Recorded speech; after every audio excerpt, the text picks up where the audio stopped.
இன்றைக்கு பிரியமான தேவ பிள்ளைகளே, நீங்கள் நெருக்கடியான சூழ்நிலையில இருக்கலாம், கஷ்டத்தின் பாதையில் போய்கொண்டிருக்கலாம்.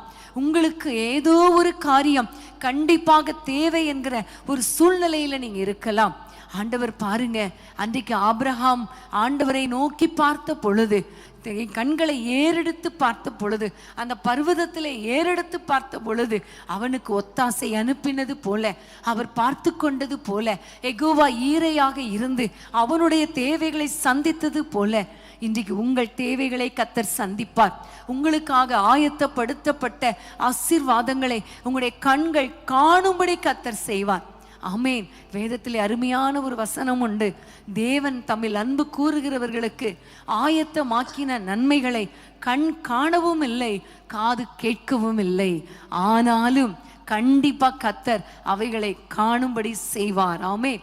இன்னைக்கு விசுவாசிங்க, இன்றைக்கு எங்களுடைய கண்கள் பார்க்கல, இன்றைக்கு எங்களுடைய காதுகளில் கேட்கல, ஆனா நான் கர்த்தரை ஏறெடுத்து பார்ப்பேன். எனக்கு ஒத்தாசை வரும் பர்வதத்துக்கு நேராக என் கண்களை நான் ஏறெடுத்து பார்ப்பேன். வானத்தையும் பூமியும் உண்டாக்கின கர்த்தரிடத்திலிருந்து எனக்கு ஒத்தாசை வரும் என்கிற ஒரு எண்ணத்தோடு கூட நீங்க ஆண்டவரை நோக்கி பாருங்க.